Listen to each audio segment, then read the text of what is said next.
Hare Krishna, everybody. Welcome to our Sunday Feast program. My name is Krishna Dulal Das, and I'd like to welcome you to this wonderful program here at the lotus feet of our beloved Sri Sri Gaura Nitai. We're located in Sandy Hill at 212 Somerset Street East, ISKCON, Ottawa. And let's give a brief shout out to our guests online here also. And I'm going to go down the list here. We have ISKCON Ottawa broadcast, that's us here. Who do we have here at the temple? We have Mother Rohini Priya Prabhu, Nikita Prabhu, Mother Elena, Ilya Prabhu, Paramahamsa Prabhu, and myself. So welcome. We have Mother Anandamayi, welcome. Krishna Prabhu, welcome. Guru Prasad Prabhu, Harinamrita Prabhu, Jay Prabhu, J.Y. Prabhu, Madhulila Mohini, Matsir Prabhu, Paula, welcome. Rupal, just go down the list so I can get everybody. Can we scroll down there just so we can see? Mother Rupal, welcome. Mother Sadhana, Sharad Prabhu, Mother Sneh, Sunil Prabhu, Arimo, Surendra Prabhu, Mother Shushma, Mother Yeshika, welcome. So we just finished having Arti here, and it's a greeting ceremony for the Lord. We are offering different paraphernalia, some water, fire, flowers, some scent, a fan, especially during this hot weather, it's nice, and singing kirtan, chanting the Lord's names together. So, I'm on the camera now, great, wonderful. And just before we continue, I wanted to thank all of you sincerely for your wonderful participation and your meditations that made this Canada Day turn out so nicely. We had a gathering with a few of us at the park, at Strathcona Park. There was lots of devotees who prepared in advance, wonderful prasadam preparations. We had devotees that came from Montreal as well. And by Krishna's mercy, somehow we had some great weather also. So it gives us some thoughts for upcoming programs, such as Janmashtami, Balaram's appearance, Radhashtami coming up. So depending on what the situation is going to be like with lockdown, we hope to have more events as such, and hopefully be able to see more of you.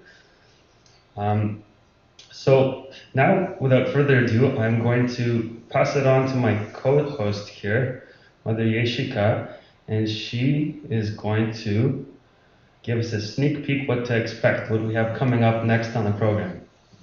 So over to you, Mother Yeshika. Hare Krishna. Hare Krishna, dear devotees. Once again, welcome to our Sunday Feast program. Next, we'll have our guest speaker. So today, we're very fortunate to have His Grace Rohini Priya Prabhuji as our guest speaker.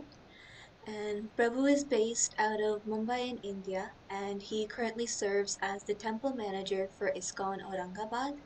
He graduated as a doctor of medicine from Mumbai University, but he decided to dedicate his life in the service of Lord Krishna. For more than 20 years, he has not only been practicing Krishna consciousness, but has been actively distributing the message of the Bhagavad Gita to thousands of engineering, medical students, as well as many other professionals all over India. And he also traveled widely to the USA, UK, Singapore, Malaysia, Mauritius, Nepal, as well as Canada, and delivers various seminars on Krishna consciousness in various universities and other ISKCON centers. And he also counsels and guides many people, especially students and youth. And today I believe he will be speaking on the topic of magnet for miracles. So I'd like to extend a hearty welcome to His Grace Rohini Priya Prabhuji and hand it over to him. Hare Krishna. I just wanted to know if this is in portrait mode or landscape. Is it in portrait mode or landscape, Ilya Prabhu? Do you know? Landscape. Because Landscape. it appears landscape to me. Yes, landscape. So is that how it should be, landscape?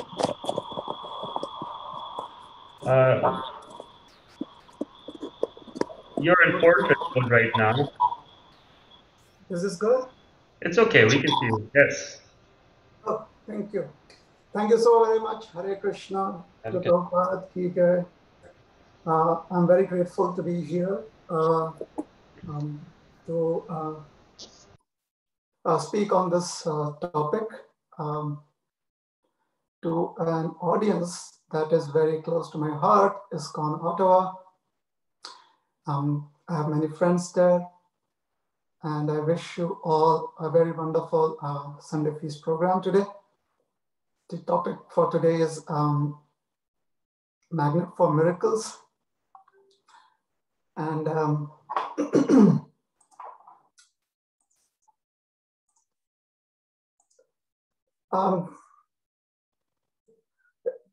quote that I recently read is what inspired me to speak on this topic. And I will elaborate more on the quote a little later. Right now, I would want to speak on an important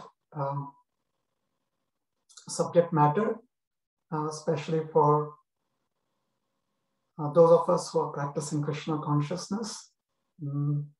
And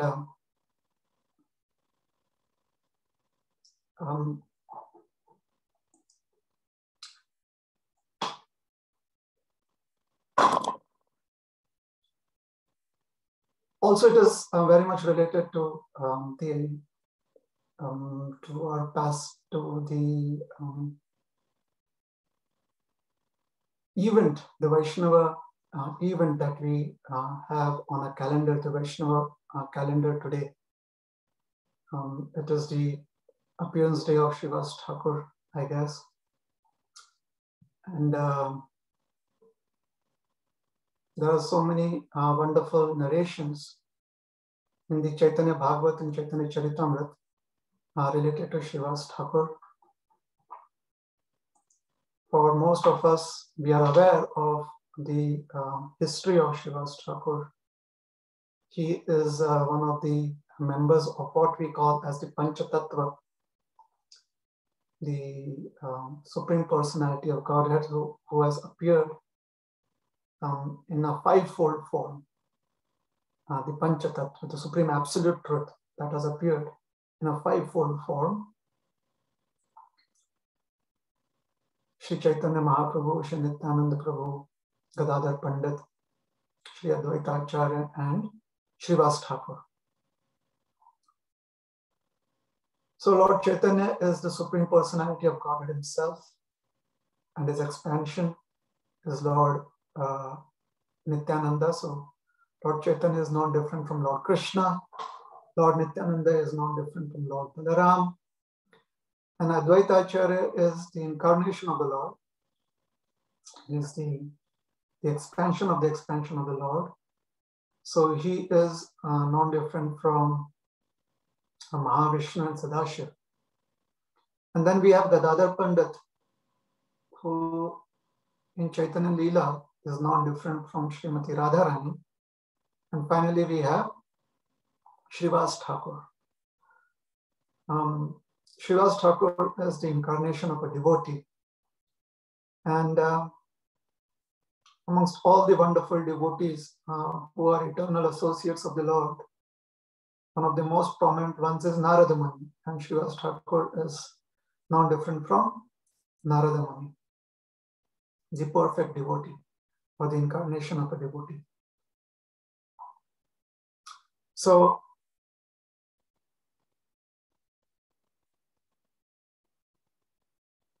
Sri Chaitanya Mahaprabhu has exhibited his pastimes predominantly in two places. One is in Bengal, in India, and the other is Odisha, in India too. And these are neighboring states presently, in present day India. Bengal is a land in the laps of Mother Ganga, And Odisha is related to the ocean. The entire state of Odisha has on one side as its border the ocean, the Bay of Bengal as we call it today. And it is also the land of river Mahanadi. So this river Mahanadi and the ocean are closely associated with the pastimes of Lord Jagannath. And Mother Ganga, along with her various tributaries, the Saraswati, which is also called as the Jalangi or the Jamuna, and so many other tributaries, she is closely associated with the pastimes of Lord Chaitanya in Bengal, especially in the 9 islands and the neighboring area. The 9 islands, the city of 9 islands, or the territory of 9 islands is called as Navadvip. So Srivas Thakura is associated with Lord Chaitanya in both places. Other than this, Lord Chaitanya also has given his mercy by visiting places in South India, and then on the way to Vrindavan, he visited Varanasi and Prayag and so on and so forth. A bulk of Lord Chaitanya's pastimes in Navadvip has Srivas Thakura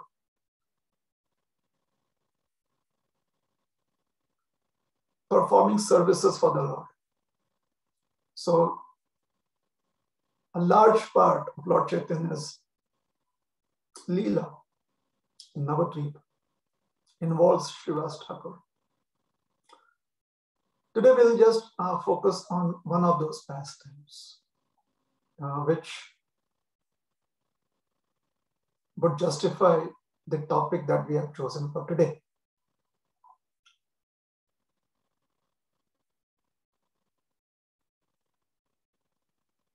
In the Puranas, there is the story of a Brahman and a crane. A crane, it's a bird that has a long beak, large size, so crane.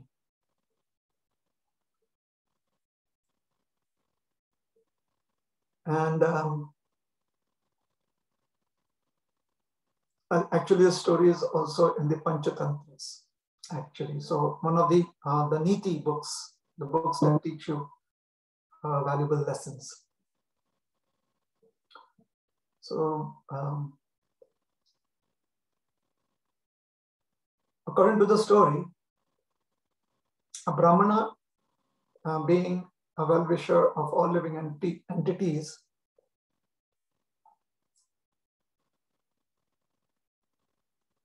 was a close friend of a crane. The Brahman was a simple-minded person, very humble, with little wants, generous, and always remembering the Supreme Lord. In the association of the Brahman, the crane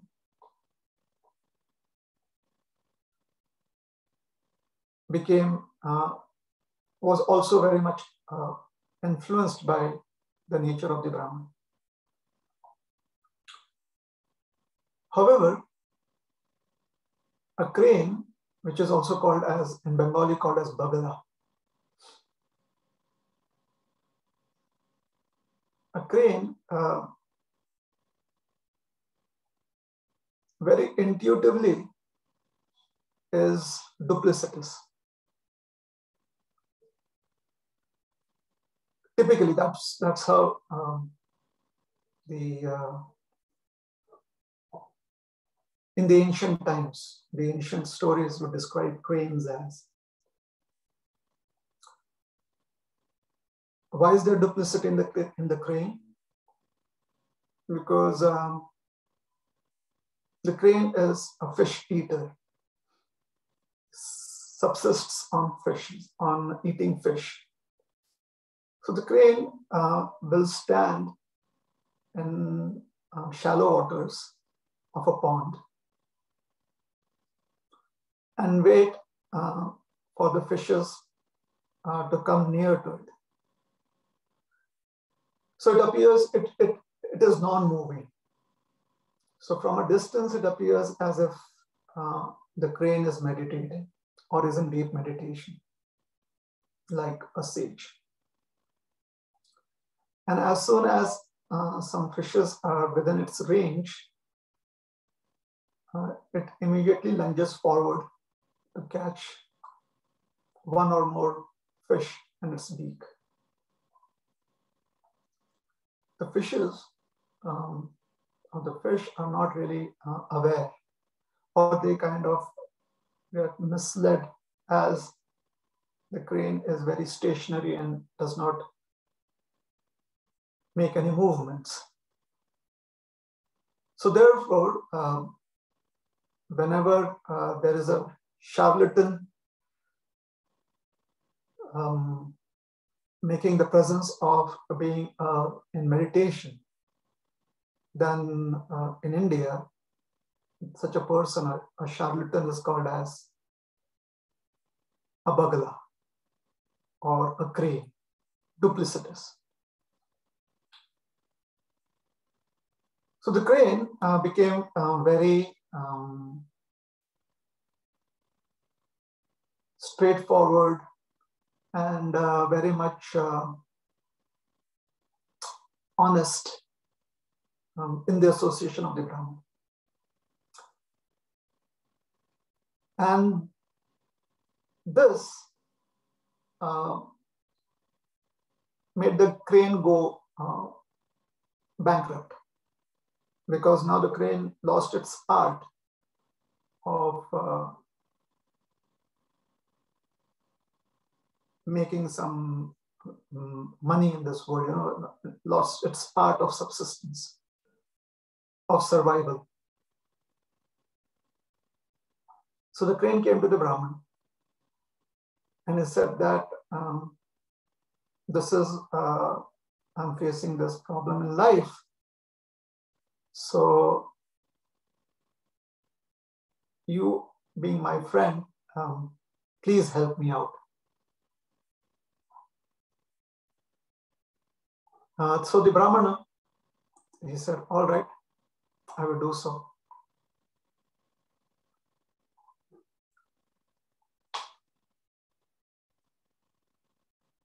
Since the Brahman was himself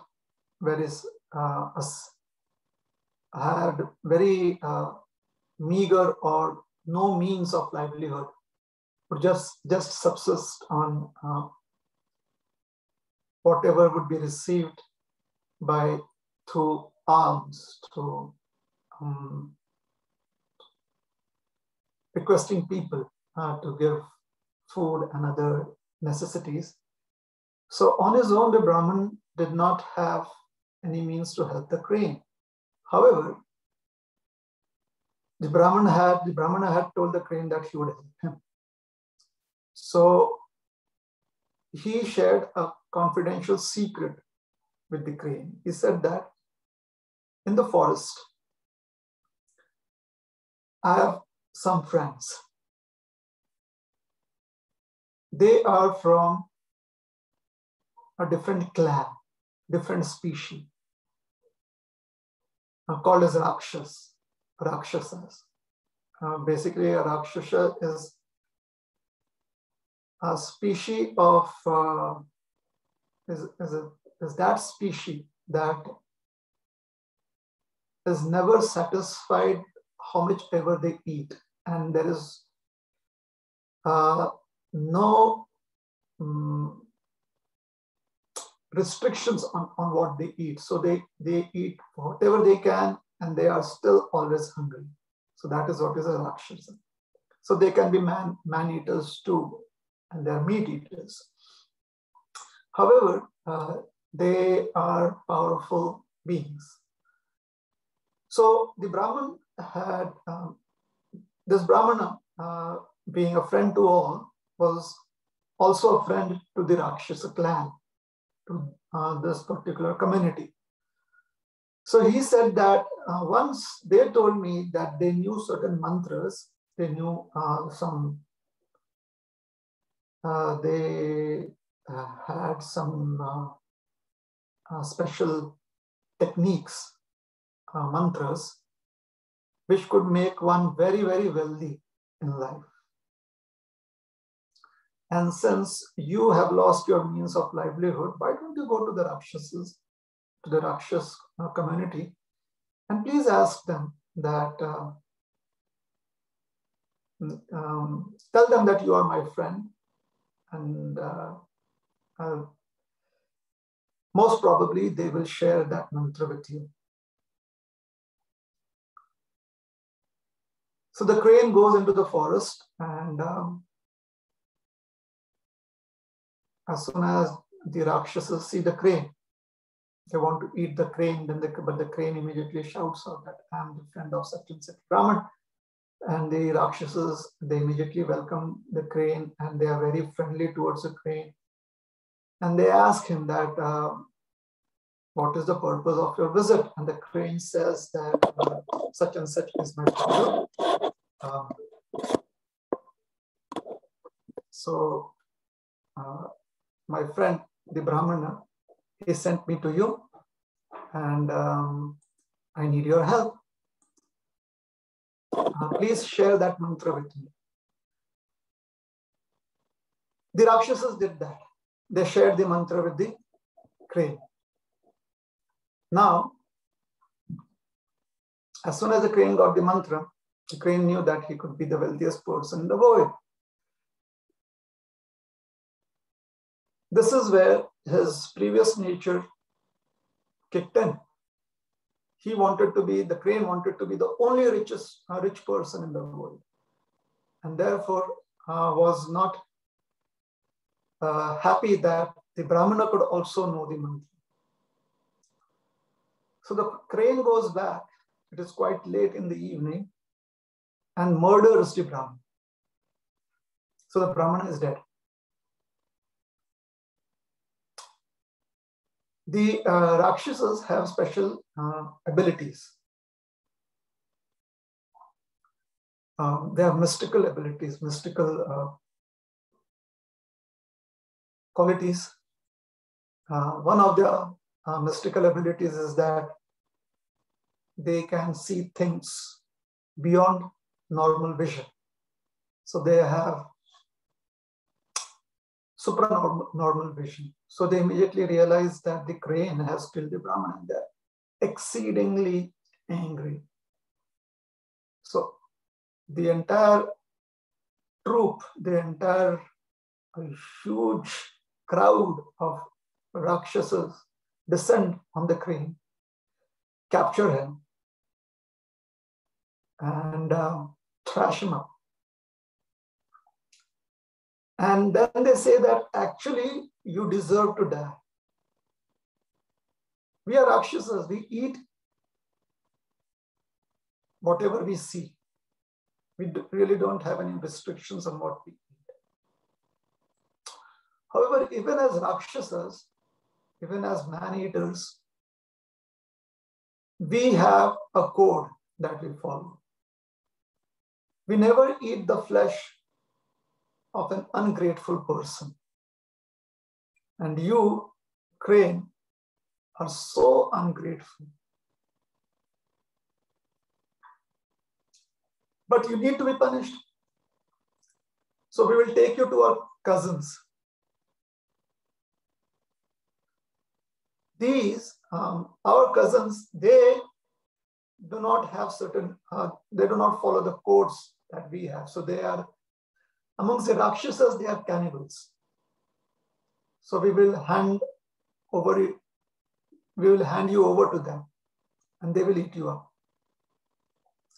So they go to their cousins who are unrestricted in their eating habits. They have no codes at all. And they tell them that this grain is food for you. You all eat of this grain and we'll be very happy. So the cousins ask them that why would you not eat of the grain? And they say because this grain is an ungrateful person. And they tell the entire story of how their friend, the Brahman, was killed and murdered by the grain. So their cousins, they were very much taken aback. And they said that we cannot eat this person too. We cannot eat this grain too. And so the Rakshasas were completely shocked. Like, why would you? I mean, what happened? And they said, well, actually, we have absolutely no codes amongst us. No, absolutely. We have no norms, no rules, except one. And that rule is that we never eat an ungrateful person. We never eat the flesh of an ungrateful person. So the moral of the story is that an ungrateful person is no one's friend. An ungrateful person is really looked down upon by all different species of life. Being grateful is always possible even for a miser. However, being ungrateful is unacceptable, or it is not really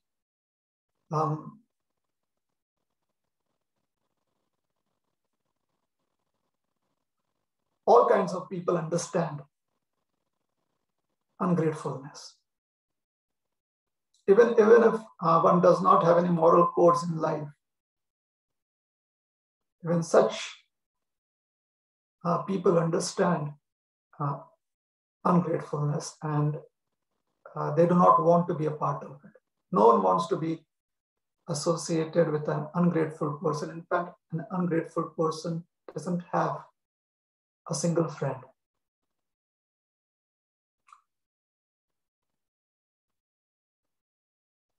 Because untrustworthy. So gratitude is not just a wonderful gift. Gratitude is an opportunity. Many times in life, there are many challenges. And it seems that being grateful could be a challenge. But a wise person has said that gratitude can never be a challenge. Gratitude is not a challenge. Gratitude is a matter of choice. Because one does not need much resources, or actually there is not any resources needed to be able to express gratitude. Just the very fact that we are alive is sufficient, or we are breathing is sufficient to be grateful in life. And because we breathe every single second, we have the choice to express gratitude every single moment. In the Srimad Bhagavatam, in the 3rd canto, Lord Kapiladev, he is having a discussion with his mother, Mother Devohuti. And therein he says, Yene drisham gatimaso dashamasisha sangrahita purudayena bhavadrishena svenaiva tushyatu kritena sadinanatha ko nama tat prati vinanjalimasya korya. Yene drisham gatimaso dashamasesha sangrahita purudena bhavadrishena. This is a prayer, or this is an expression made by an entity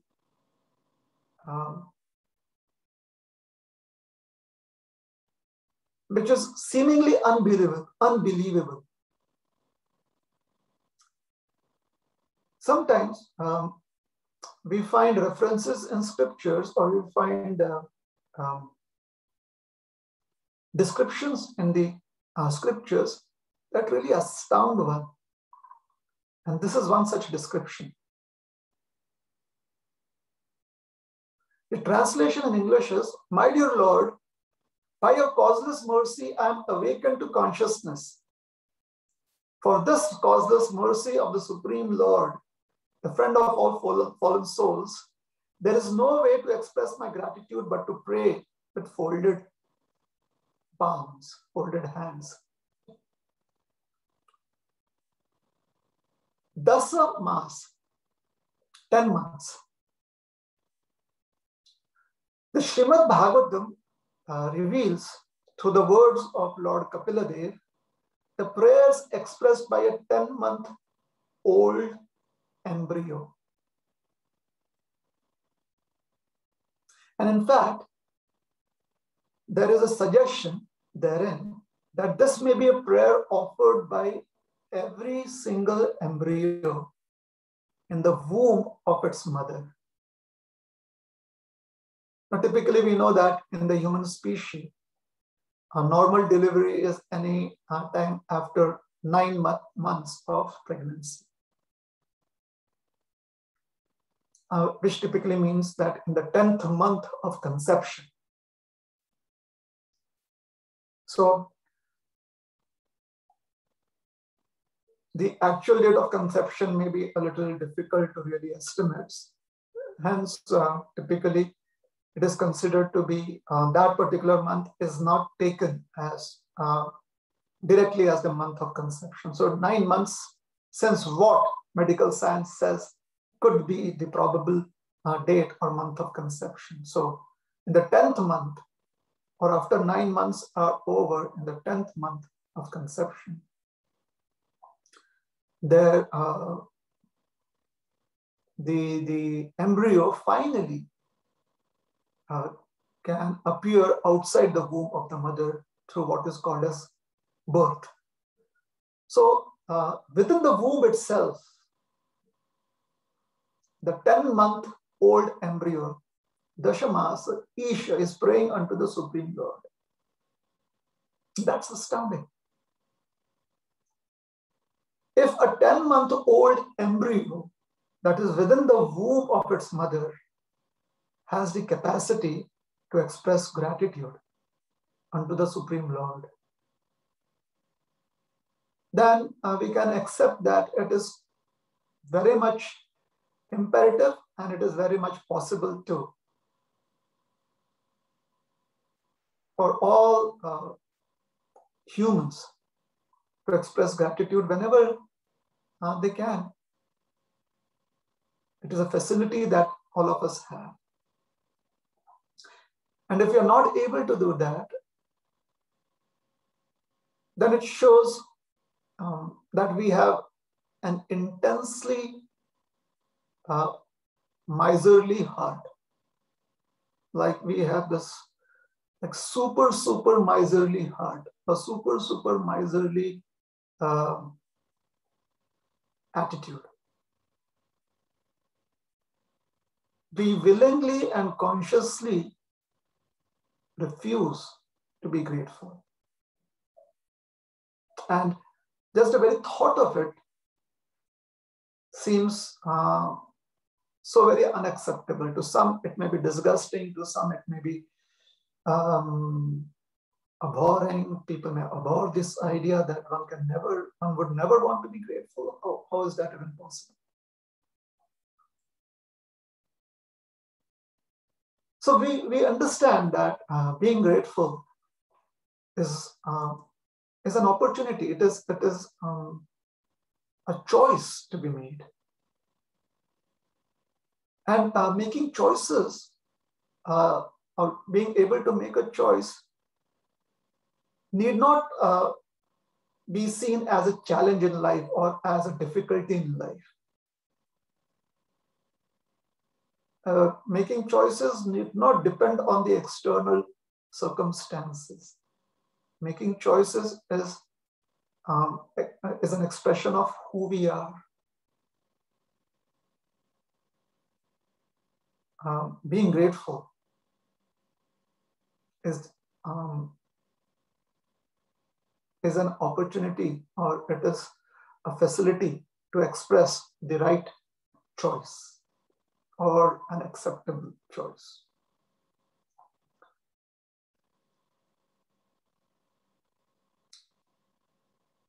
Recently, I was reading an article about a person that had spent about 30 years in prison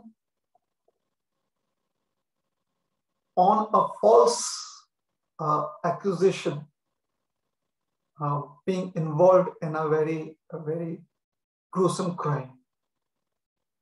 False, when I say false, it meant that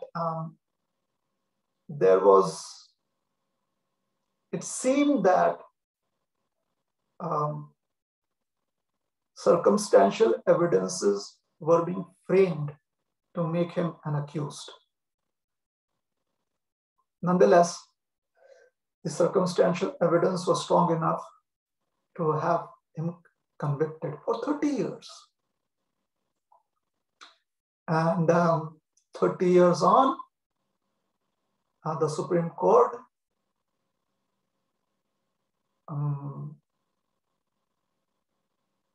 released him. The person was on the death row. The Supreme Court released him as the case was again re-evaluated, and the evidence was found lacking. 30 years.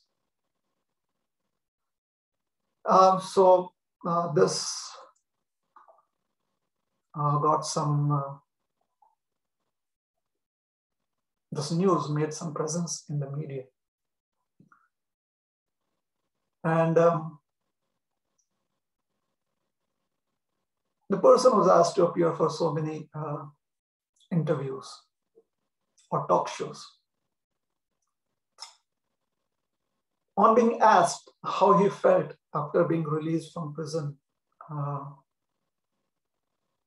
after spending 30 years in prison, one of the statements that was there in the article, one of his statements, the inmate's statements was, "One does not know the value of freedom until it is taken away. People run out of the rain. I run into the rain. I'm so grateful for every drop, just to feel it on my face."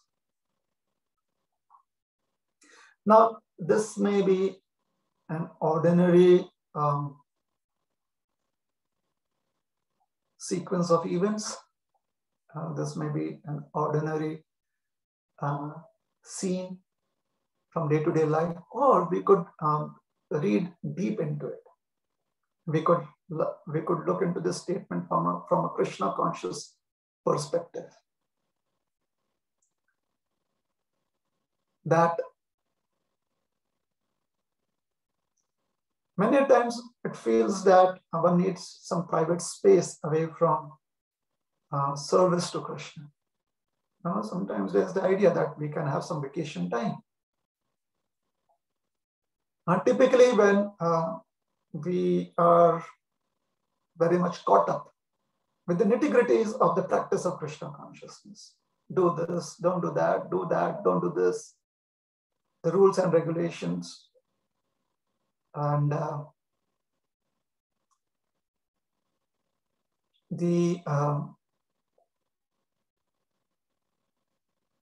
inner emotions of those of the practice that we are having, the emotional connect is not as deep, is not as motivating. So then there is the idea that, yeah, let's have some vacation time. However, when we realize or when we see that how old age, disease, and death actually are keeping us bound, and we actually and we can feel or we can relate to the experience of advanced saintly personalities who have had freedom from these vagaries of freedom from these travails of material life.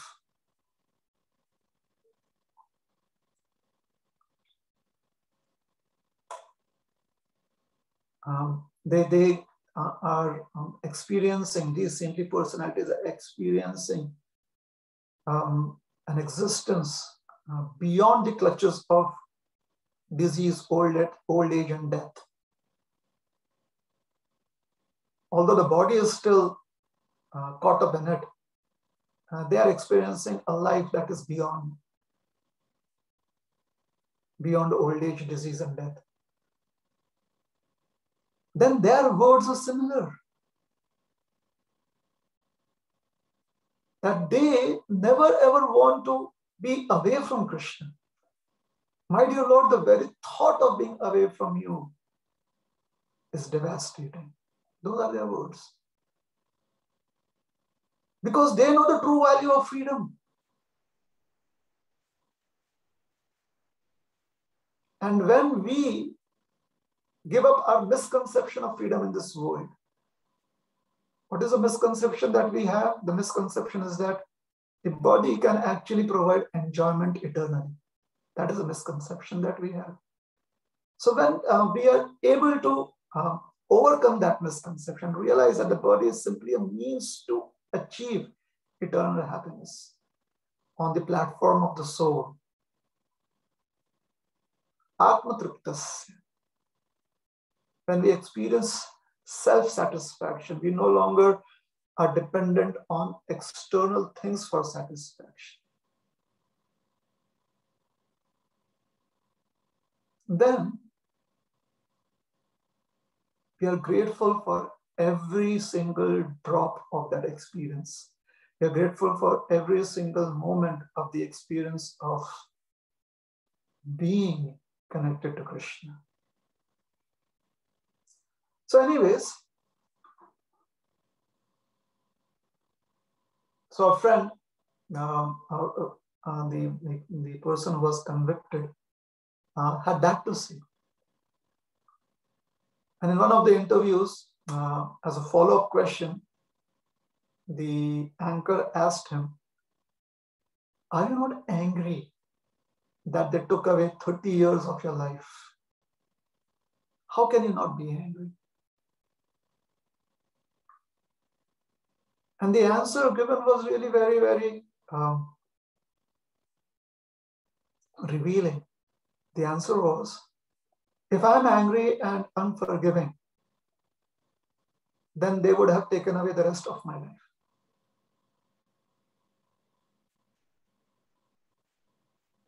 So that is what gratitude helps one have. Yes, there have been so many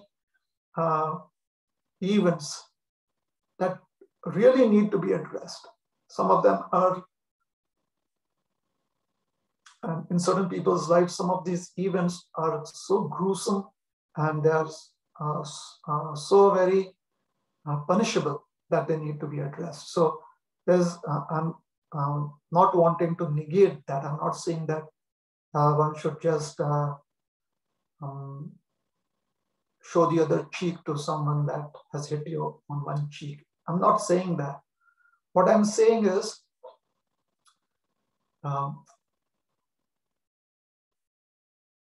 the expression of gratitude opens up doors that would otherwise remain closed. Doors to a different realm, a different level of existence. And if carefully studied, those levels of existence help you live this life a little better, and also For those of us who believe in life after death, it helps us have hope or believe in a better life next time too.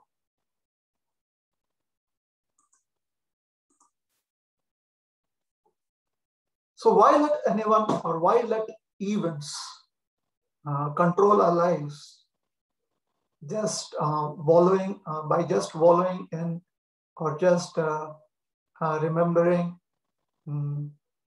all that is very much negative in our lives? We can address those negativities.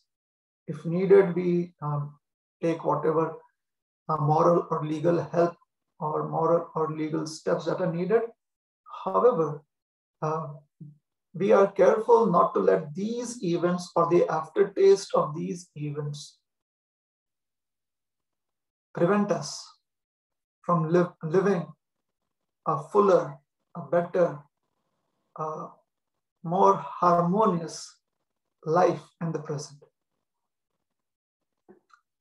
And this is what gratitude gives us, this opportunity. Another wise saying in this context is, gratitude makes sense of our past, brings peace for today, and creates a vision for tomorrow. It helps us make some sense of our past. That could be our perception. It is not necessary that we need to make that a universal perception or try to explain to others, just for ourselves. It makes us have some sense of our past, give us some explanation to why certain things happened. It makes us peaceful in the present. It brings things to a closure, resolve it, and it creates a vision for tomorrow. There is a greater hope for tomorrow.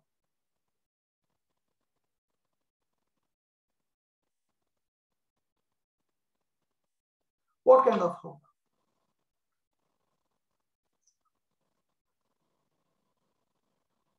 Another beautiful story that I read a few years ago was a person who helped a blind man.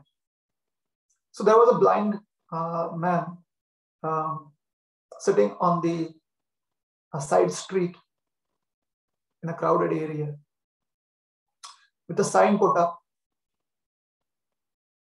that I am blind, so please help me. And so people with those passers-by whose heart was, or whose emotions were at that moment, at that given moment when they were passing by this blind man,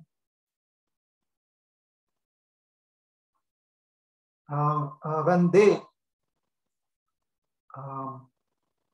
passed this person, because at that particular moment they were open to the idea of understanding the blind person's situation.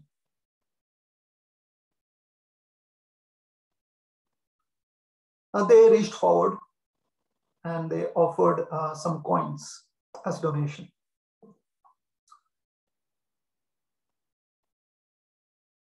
However, we know that on any given day, the stats, if you look at the statistics, then it won't be a large number of people that would, at that moment, be open to giving donations, especially if they see that there's a blind person.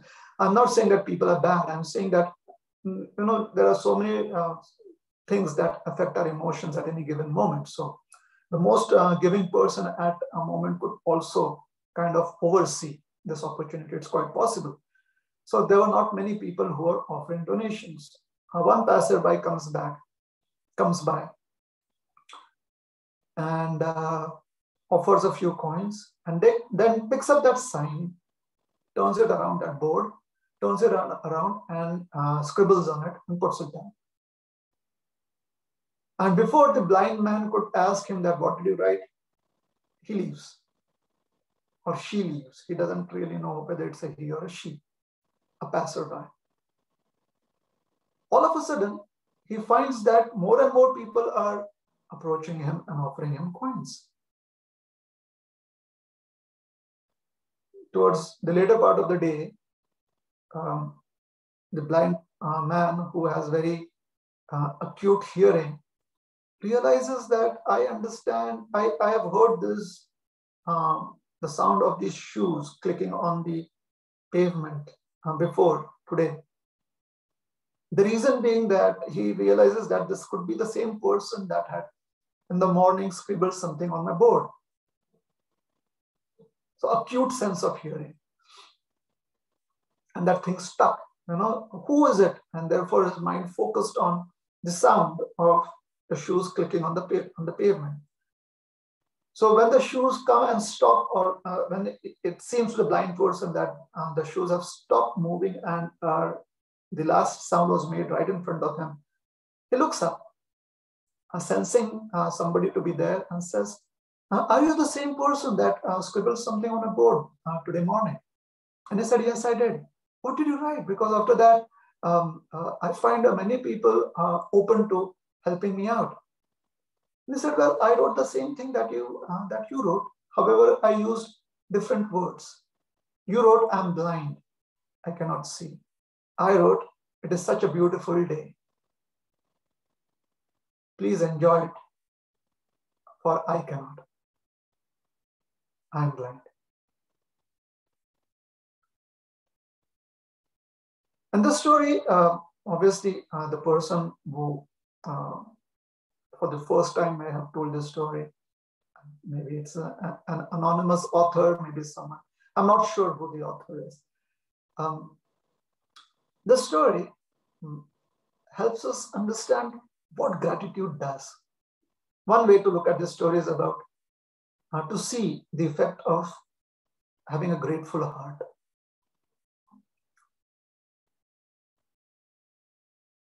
When people realize that they have something that someone else doesn't have, and they are made aware that they could be so grateful for it, then that awareness of gratitude wants them to share what they have with those that don't have it. And we can see that in the lives of so many saintly personalities, including our very own Srila Prabhupada. Srila Prabhupada is so grateful to his spiritual master. He was so grateful to the Supreme Lord, to Srimati Radharani. And that made him want to share this knowledge with the entire world, so much so that at the advanced age of 70, he took this arduous journey on the Jaladuta for 2 months over the Atlantic, through so many storms, seasickness, couple of heart attacks.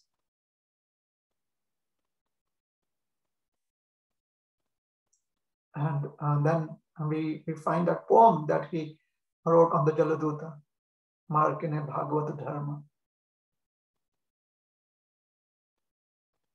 If translated from Bengali to English, it would be the understanding of the absolute truth for the American people, for the land of America. Markine Bhagavata Dharma.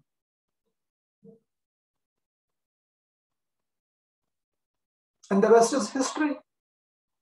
Today we are, as members of ISKCON, we are well aware of the miracle, this wonderful Krishna consciousness movement, the International Society for Krishna Consciousness, that Srila Prabhupada brought forth. So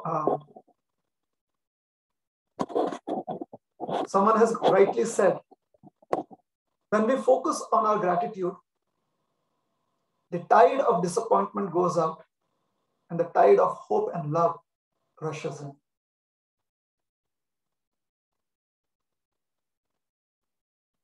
So there is hope.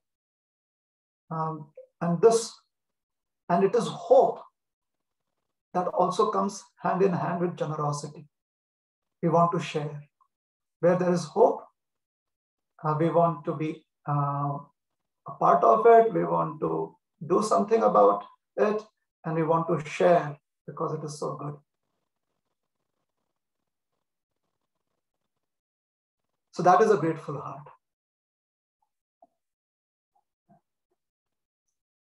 Furthermore, in today's times, the times of social media and cryptic messages and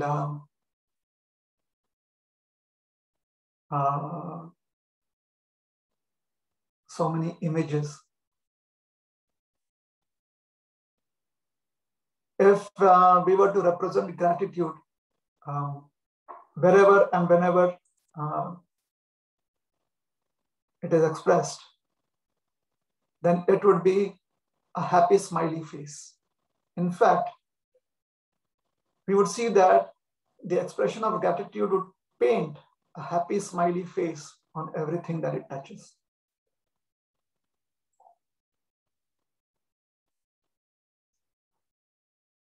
Now in Chaitanya Leela, Lord Chaitanya's pastimes, before he took sannyas,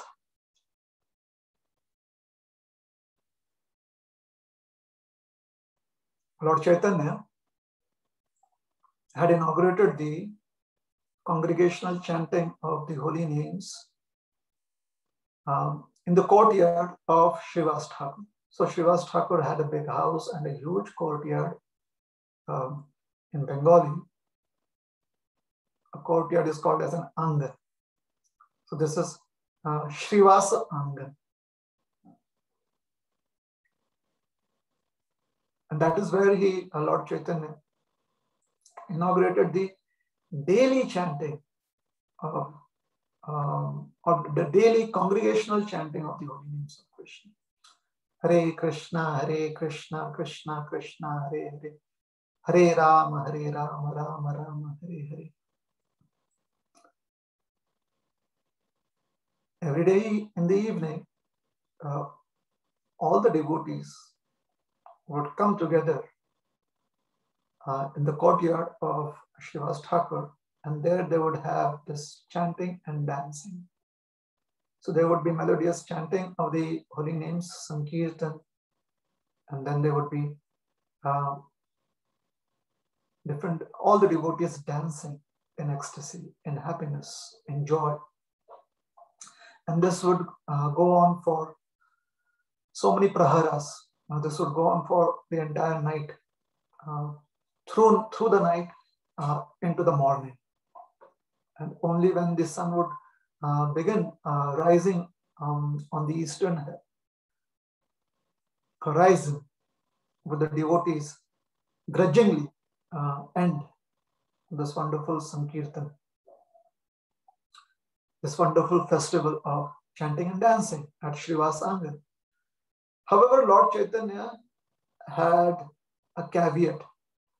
He had instructed Srivas Thakura that only those who are free from material desires can participate in this kirtan.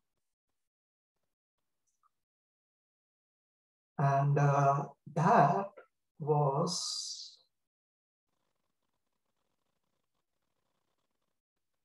a very, very grave instruction.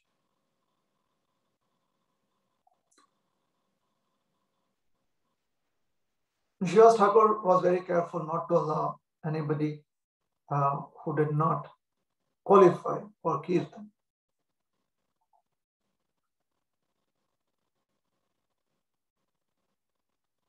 And since it was only the company of devotees who had very, very clear consciousness, Lord Chaitanya would be extremely happy. And he, along with Lord Nityananda and Advaita and other devotees like Murari and Bakreshwar and so many others, Shuklambar, they would all be there chanting and dancing with Lord Chaitanya.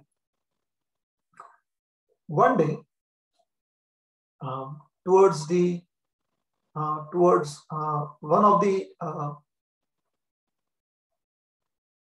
one particular part of the kirtan, since it was a huge courtyard, from one particular corner, there was a commotion heard, a small commotion. And it was being noticed by that section of devotees. Srivas Thakur happened to be close to that area. This area was very close to the house. So there was the house of Srivas Thakur and the outside courtyard. And because of these social norms of those times, the ladies would stay inside the house and the male members would be outside in the courtyard. So Srivas Thakur noticed that there was some disturbance, and Lord Chaitanya and Lord Nityananda were in another part of the courtyard and seemingly unaware of this disturbance. So Srivas Thakur decided to address what the disturbance was. So he goes inside the house and there he realizes that his only son and only child, Srivas Thakur had one son who was a teenager, was about 14, 15 years old. So wonderful, wonderful child. So his only child, his only son, had died. Natural death. And his wife and other ladies were crying. And they couldn't stop sobbing. This was heartbreaking. He comes in, he realizes that here an untoward incident has happened. And outside Lord Chaitanya is dancing. So Srivas Thakur, he takes a decision. He tells the ladies that they need to keep quiet or they need to lower down the volume of their anguished cries so that the Sankirtan outside is not disturbed and Lord Chaitanya's dancing is not affected. He said that it seems that the child is dead. And there's, you cannot call 911 now anymore. It was clear that no amount of medical help could do anything, change the situation. Obviously, in those days, we expect that the medical facilities may not be as what it is today. However, the point was that this is finality, for the child. The child is dead. So he says, he tells them, I understand you want to express your sorrow, and it's normal. Control it or keep it very low. I don't want your sound, to interrupt the Sankirtan outside, especially the dancing of Lord Chaitanya. And Srivas Thakur's, we can from a very neutral perspective understand that now only the rites had to be done, and that could be done, after some time too, after a few hours too. So his intention of trying to not interrupt the Sankirtan was not abnormal. It was all right. However, he being the father of the child and still wanting to go ahead with the Sankirtan expresses his understanding of the philosophy of life, his desire to serve the Supreme Lord and serve the devotees. That is what it expresses. That how powerful is his desire to serve the devotees, to serve Lord Chaitanya. And also, it also explains his keen understanding of life and death.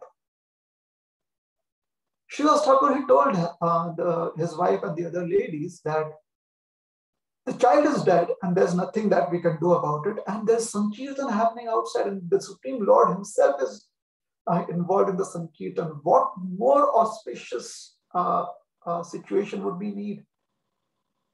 This is so auspicious. And therefore, let this auspiciousness continue.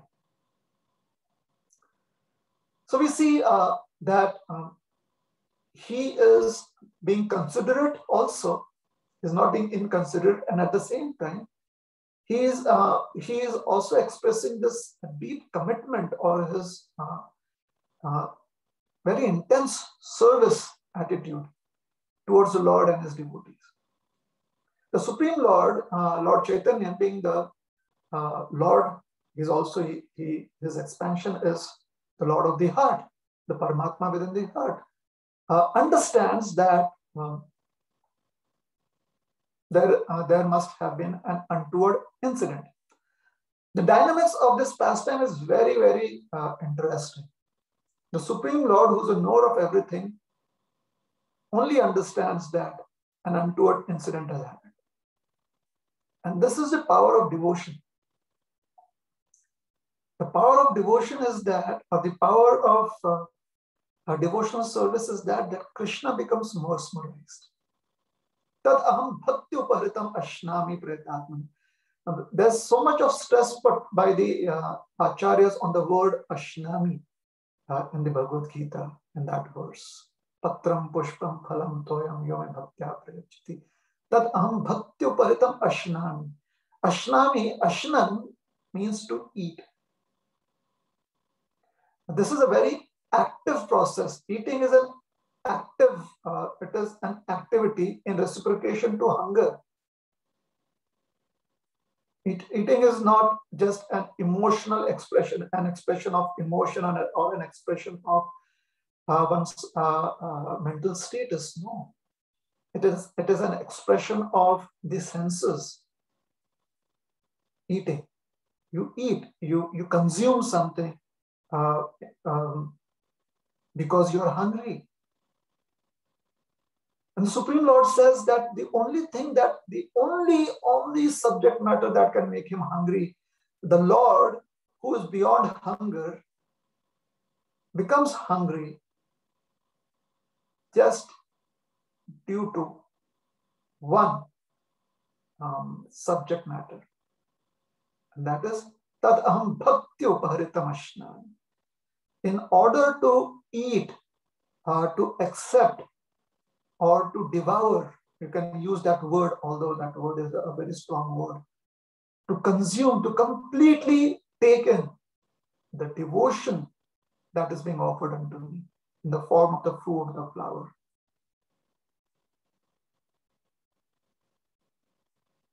It creates hunger within me, and accepting that devotional service, accepting that devotion that has been offered, satisfies the hunger. So the offering of devotional service creates hunger within the Lord, and acceptance by the Lord satisfies his hunger. This is the dynamics of bhakti. This is how bhakti is played out between the servant, the master, and the act of service. So powerful is devotional service that Lord Chaitanya understands that something untoward has happened. And why does he understand something untoward has happened? Because his devotee's life has been affected. Srivas Thakura's life has been affected. Srivas Thakura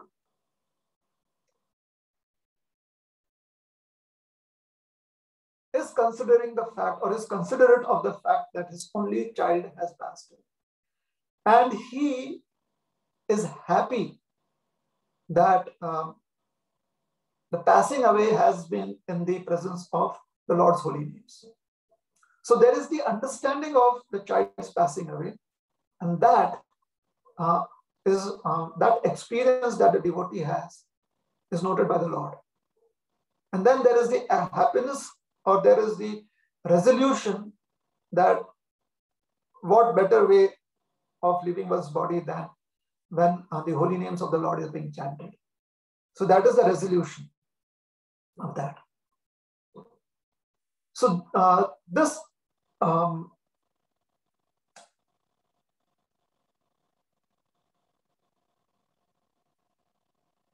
feeling of emotions, or let us say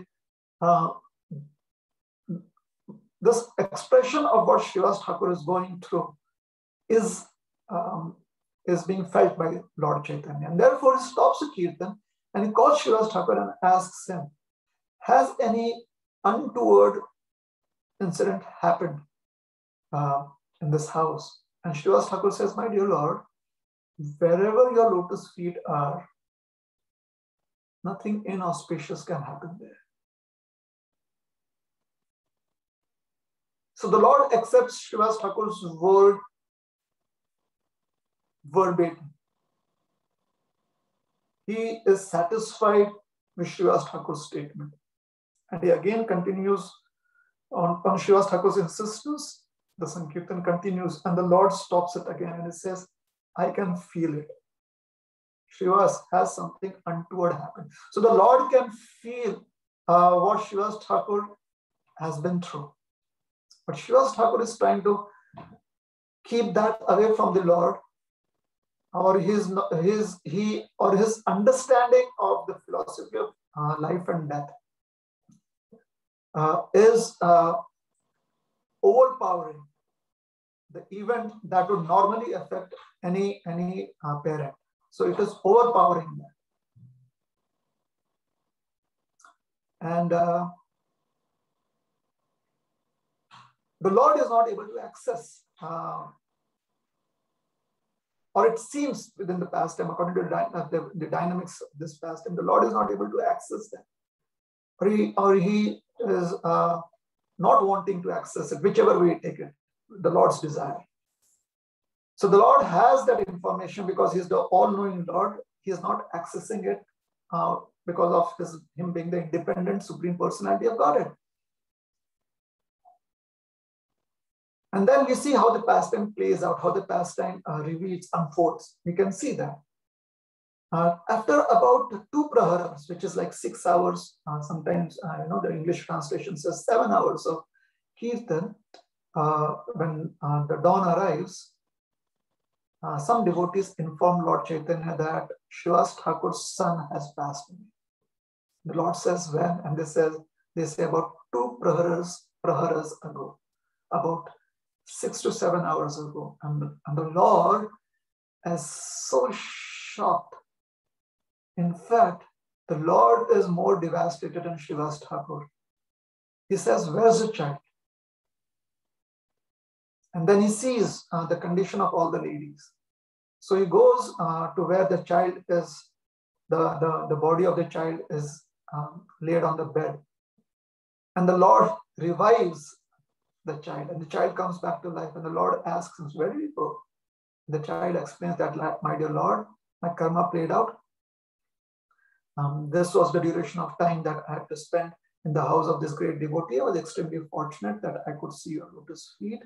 And now, according to my destiny, I have to go wherever my destiny takes, wherever the fruits of my previous activities take me.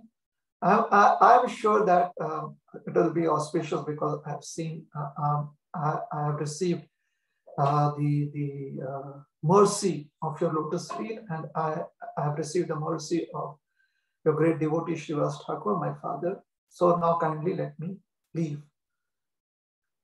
And then the child lies down back on the bed and the body becomes lifeless. When all the ladies of the house and the other devotees see this happen, their heart is relieved. They already know that the body is going to die. The body is is fallible. They know this. It is just the affection that they had for the child that was making them feel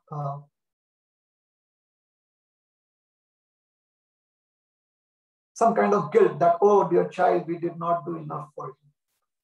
And when the child expresses that, by the mercy of Lord Chaitanya, the child expresses that it was all according to the child's karma. So that kind of brings closure to it kind of helps heal them from this feeling of guilt. That the child's destiny and their responsibility was all properly done. The child's destiny is taking the child to its future destination, and their responsibility as parents was done. However, Lord Chaitanya is still amazed that Srivas Thakur would not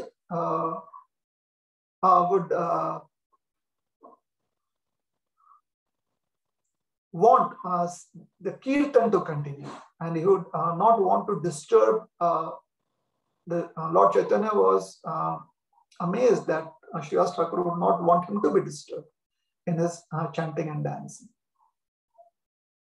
So, because of that, the Lord was so overwhelmed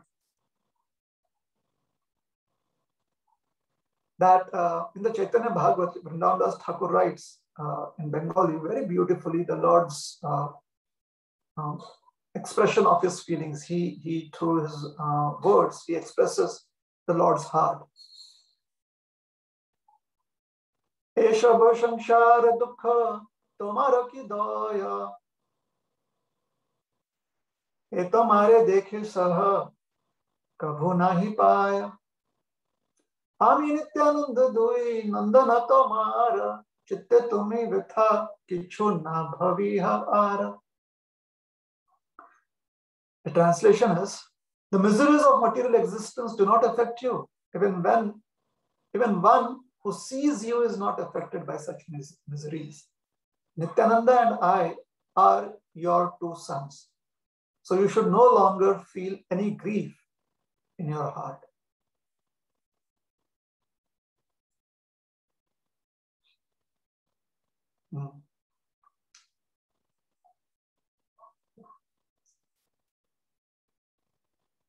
Here we see the Supreme Lord who is performing his pastimes as the son of Mother Sachi, who has performed beautiful pastimes as a scholar Nimai Pandit,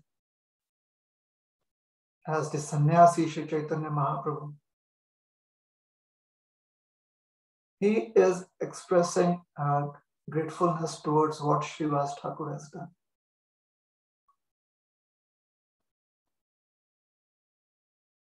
And when we say a magnet for miracles, the topic, the reason I was inspired to choose this topic is because I read a quote which was very inspiring. And the quote is, a grateful heart is a magnet for miracles. You see here in the pastime, that is so wonderful. The Lord is overwhelmed. The Lord states that one who sees Srivas, and Srivas Thakur is not affected by material existence or the miseries of material existence. So one who sees him, who is imbued with this quality of being unaffected by the miseries of material existence, all those who see him are also not affected by such miseries. Srivas Thakur himself is grateful that Lord Chaitanya is performing Sankirtan right when his own son is destined to leave the body. He is grateful for that. His gratitude is being reciprocated by Lord Chaitanya, who is being grateful to. So he says, Srivas, please don't feel grief in your heart anymore. Your son obviously has departed to another destination. However, you shall not be childless. I and Nityananda both are your two sons. So the Lord is not just offering himself to Srivas Thakura, is also offering Lord Nityananda to Srivas Thakura, his son. And that is the miracle that a grateful heart receives and also shares with the world. Benedictions of hope, of love, of having aspirations beyond our imagination, or being able to see what we can aspire for beyond our imagination. And therefore, in Krishna consciousness, we try to be grateful for all the gifts that we have received, for all the wonderful blessings that we have received. And we try to share that with others to whatever extent we can. So a grateful heart is a magnet for miracles. Thank you very much. Hare Krishna. Are there any comments or questions at this point of time? Hare Krishna, Prabhu. Thank you very much for your wonderful presentation and reminding us about gratitude. What a wonderful attitude. It's such a nice thing. So perhaps maybe now we have a few minutes for some questions, reflections, realizations. Devotees, at the bottom of your screen there is a reactions button. Feel free to raise your hand if you'd like to say something. Click that button and we'll take them in order. We have Surendra Prabhu first, please. Krishna Prabhuji, it was very, very nice class, and I was just thinking a few months ago when one of the brahmachari from ISKCON Delhi said this, and the gratitude actually is one big thing hidden in that, is that the blessings come basically. As soon as you express the gratitude, the blessings are just flowing towards your way. And he was telling a story. Basically, he was narrating in Hindi, and what he was saying is that if you have to stay alive in a spiritual life, you can only survive based on blessings.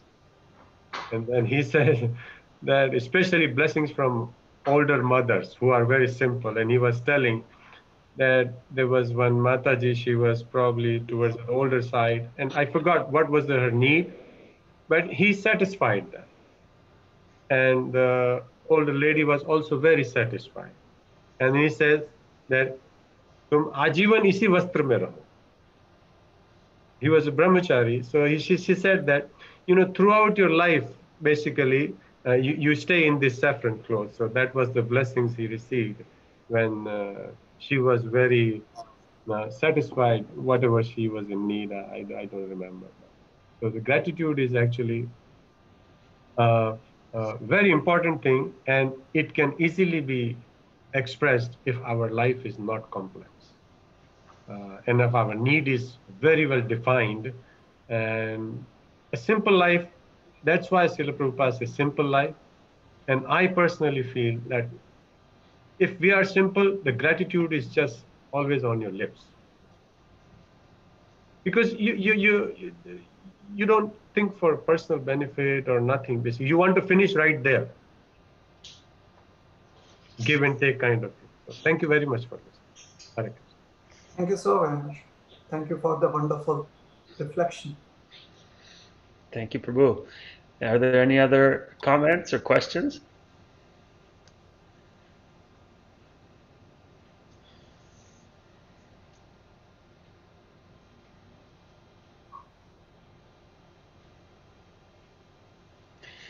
So maybe if I could maybe ask one question, Prabhu. So do you have some practical tips for us to cultivate this attitude of gratitude? Something that we can apply every day, because we want friends, right? We don't want to have no friends, right? We want to be happy. We would like blessings, and we want all of those things. So are there some tips that you could give us that we could include in our day-to-day activities? Krishna Dalal Prabhu, you are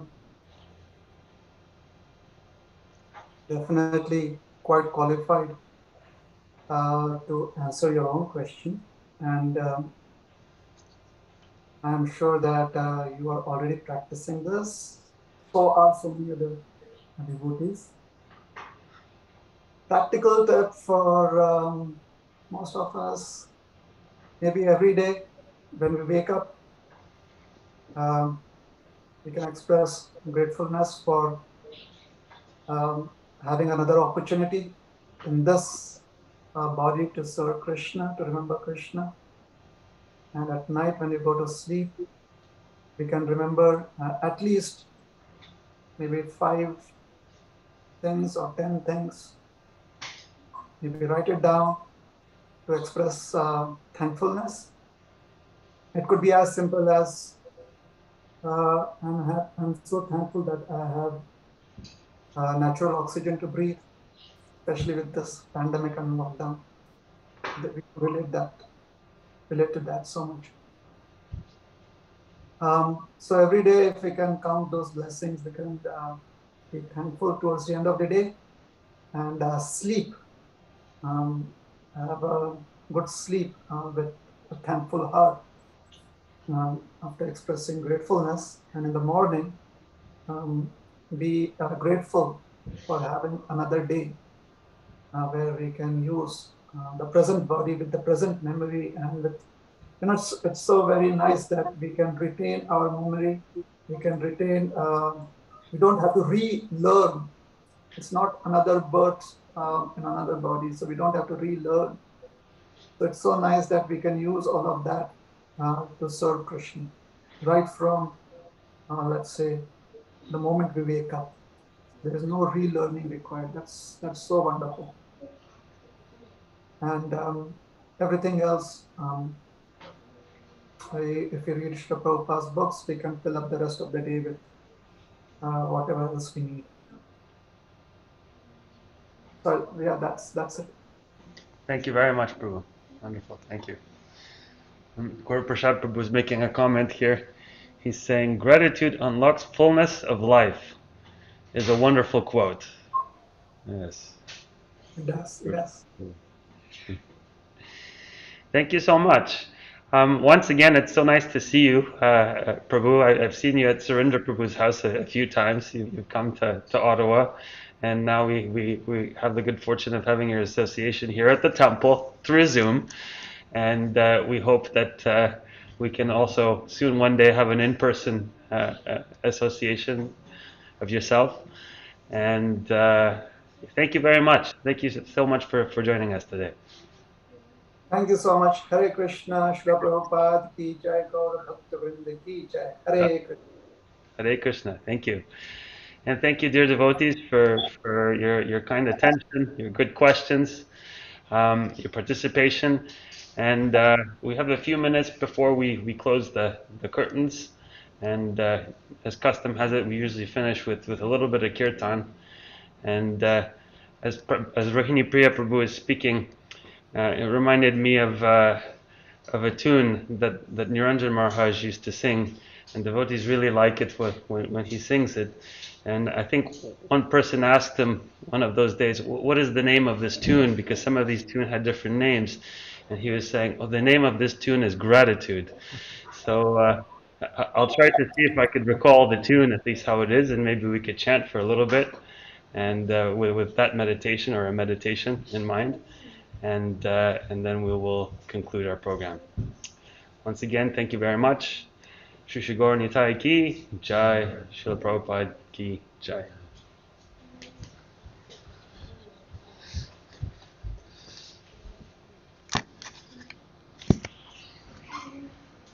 Minutes kirtan, it's okay?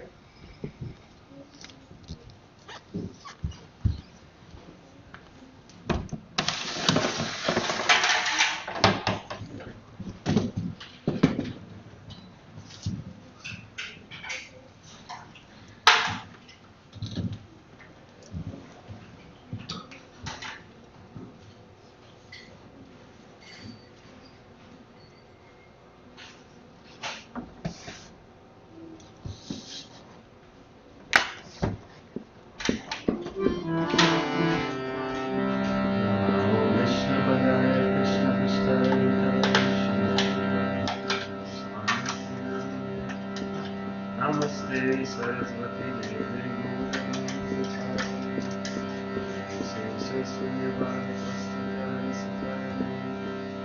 Shri Krishna Chaitanya Prabhu Nityananda Shri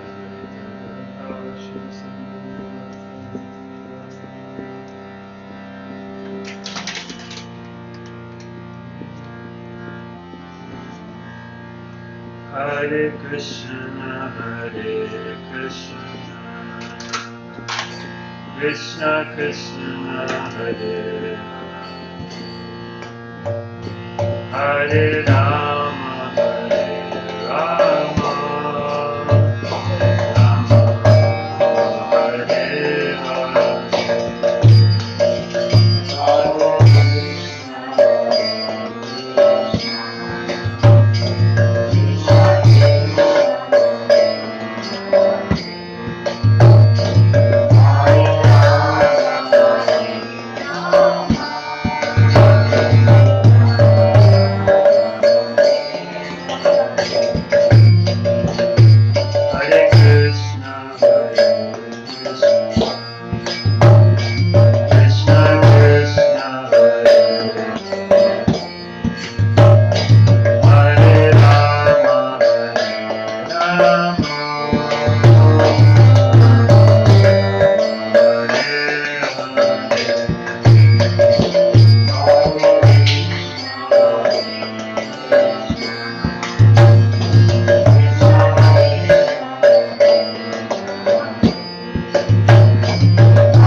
Hare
Vishnupada Paramahamsa Parivadikacharya Stotra Statra Shishimat His Divine Grace Bhaktivedanta Swami Srila Prabhupada Ki Om Vishnupad Paramahamsa Parivadikacharya Stotra Statra Shishimat His Divine Grace Bhaktisiddhanta Saraswati Goswami Maharaj Ki Ananta Kuti